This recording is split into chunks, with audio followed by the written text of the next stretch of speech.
Dan Patrick Show brought to you by Mercedes-AMG. Be prepared for whatever comes your way. The all-new GT 4-door coupe, because life is a race. Visit your local dealership for a test drive today. Mike Florio, Pro Football Talk, and you can also watch Pro Football Talk prior to this show on NBCSN with his co-host Chris Sims. And Mike, kind enough to join us. Do you expect any kind of ruling by the NFL on the hit by Roby Coleman? Dan, the league was going to publicly admit that they had made a mistake, and that was the plan as of Sunday night. And then by late Sunday night, there was haggling over the language. There was consideration given to a statement that would mention both the non-call on Roby Coleman and the failure to flag the face mask on Jared Goff earlier in the quarter to kind of balance it out. I guess two wrongs make a right. Then the NFL abandoned that approach altogether. On Monday, they began leaking to select reporters the changes that may be made, of course, before they started to undermine the changes that could be made. But for now, the league is just silent. And I think it all comes down to two things. Will they fine Nickel Roby Coleman for the helmet-to-helmet hit on a defenseless receiver? If that fine is imposed, then that's an implicit acknowledgement that they did make a mistake, and maybe they won't fine him for that purpose alone. And then the question becomes next week when the commissioner is available prior to the Super Bowl. Will somebody ask him a clear and pointed question, not a grandstanding two-part question with a long preamble that allows him to be evasive, but a very specific question? Will you admit that an error was made last week in the NFC Championship game? Otherwise, I think they're just going to avoid it, possibly indefinitely. Yeah, I don't know how you avoid it because it was helmet-to-helmet. And if you're going to find somebody, you know, it's almost one of those situations where next season, if somebody is guilty of a helmet-to-helmet, they might use that as evidence to say, well, but you didn't call helmet-to-helmet on this. What is the difference in my call? I know what you're saying. The last thing the NFL wants to do is have this continue and follow it into Atlanta, but it feels like there needs to be a ruling on that hit, and I think it was helmet-to-helmet. Yeah, and I think the issue is, Dan, that it delegitimizes the Rams' berth in the Super Bowl, and that's what they're trying to avoid, even though privately they've apologized to the Saints. Privately, they've wallowed in the failure to make that call, and from every angle you see, it's clear that it was just a blown call.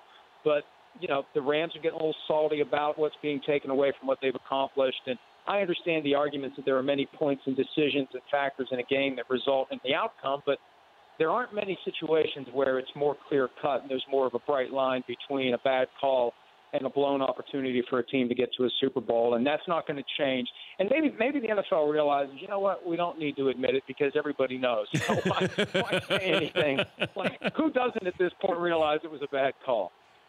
That's an interesting approach there. It's like I was told yesterday, because I said, where is Commissioner Goodell?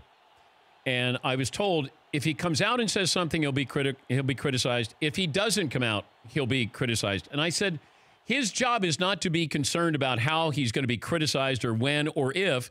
He is the commissioner of the league. What happened in New Orleans, I would like to know as a football fan, not a Saints fan. I just want to know as a football fan, what happened? How did it happen? And are we talking about any ways to ensure that something like that never happens again? So why is the commissioner quiet? Well, and I think it's an extension of the siege mentality that has descended on 345 Park Avenue whenever they have a crisis now. It started with Ray Rice, and it's continued ever since then. The idea that instead of standing up, admitting a mistake, or taking on a situation like that, they hunker down. They hide under the bed.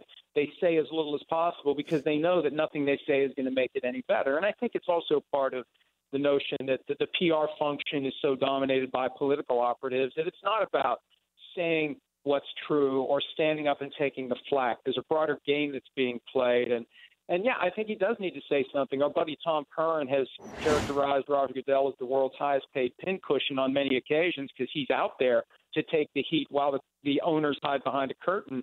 But now Goodell's right back there hiding behind the curtain with them. Talking to Mike Florio from Pro Football Talk.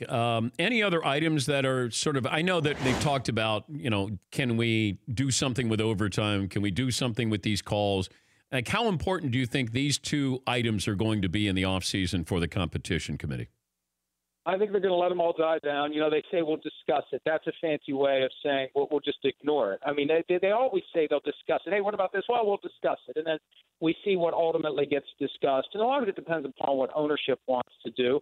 I have been a proponent for 4 years now, Dan, of using a video official on every crew, a member of every crew, who's wearing black and white stripes, who is sitting in a booth at the stadium, who can see all of the TV angles in real time, who can see the replays instantaneously as we see them at home, and can speak directly to the referee and say, drop a flag, pick a flag up, move the ball by a yard, to bridge the gap. And I think it's an important gap that the NFL underestimates.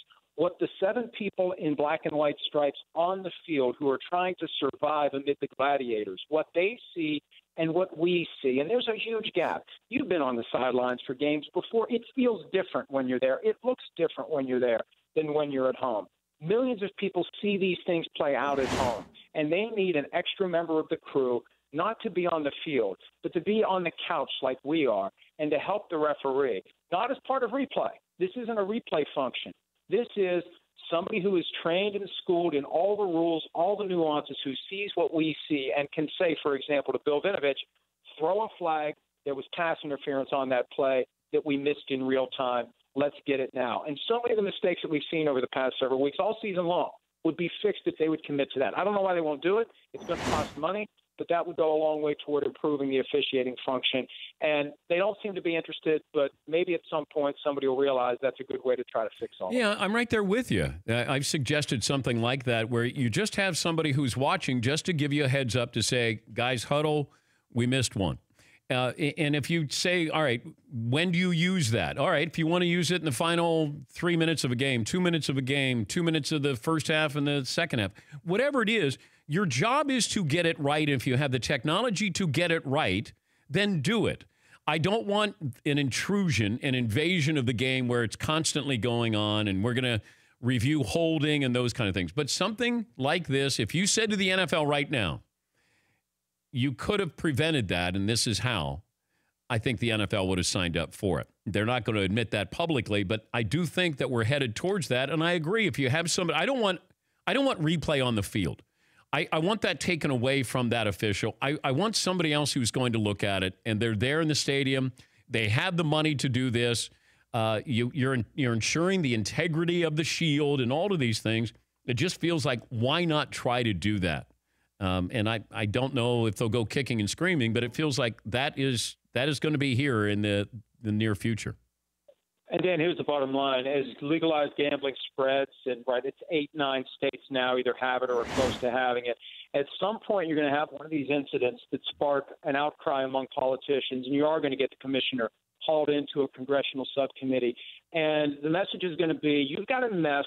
You either clean it up, or we'll clean it up for you with the creation of an agency that has oversight over the NFL, and that's not what they want. So at some point, they're going to be forced to improve the officiating. It's never going to be perfect, but that doesn't mean they shouldn't aspire to make it better. And this is a great moment to do it before they find themselves hauled into Congress and forced to do something they don't want to do. They're better off fixing it themselves before an external solution gets imposed upon them. Antonio Brown sent out a tweet about an hour ago, said, open for business. What's that mean? I have no idea. Here's what I think is going on now. You know, Art Rooney spoke in real, tough terms and ominous terms about Antonio Brown a couple of weeks ago, suggesting that they're not going to be able to fix this and he's going to be gone. Yesterday, Art Rooney was much more softened in what he said. I think they realized that nobody's going to offer them a huge package for Antonio Brown. There isn't going to be an auction that breaks out with 4 or 5 teams bidding up the price to a point where they get an incredible haul of draft picks in exchange for him. So now they have to act like they're trying to work it out. And Antonio Brown has been, to his credit, he's been pushing back. Now, I don't know that helps him with his next team, but I kind of like the fact that he's willing to push back. Every time the Steelers zig, he zags. And I think that helps create this sense that he is going to be gone. I don't think he wants to be there. And I don't know that it's going to become like Terrell Owens in Philadelphia 14 years ago, where he's doing shirtless driveway sit-ups and Drew Rosenhaus is saying, next question on the front lawn. But it could get there. If the Steelers ultimately say we've decided to keep him, the other factor in this is, what does Antonio Brown want? And everything I can tell from everything he said on social media, I think he's ready to move on. And the question is, will the Steelers get an offer that they feel justifies making that trade? Final question, and it's a question that is worth stealing. Whose career would you rather have, Calvin Johnson or Julian Edelman? Well, boy, that's a good one. Calvin Johnson, a Hall of Famer. He burned really brightly for a year or two. He didn't have the career stats that would maybe justify a spot in Canton. He doesn't have a Super Bowl ring. Edelman's had some big spots and some big moments, and he's got chapters left. I guess as of right now, I'd roll the dice with Edelman, because who knows how many more Super Bowl wins he's going to have by the time it's all said and done. And with Johnson, it was finite. It was great for moments, but ultimately I don't think it puts him up at the level where some of the other great receivers are. Okay, here's the other one. Jason Witten, Rob Gronkowski.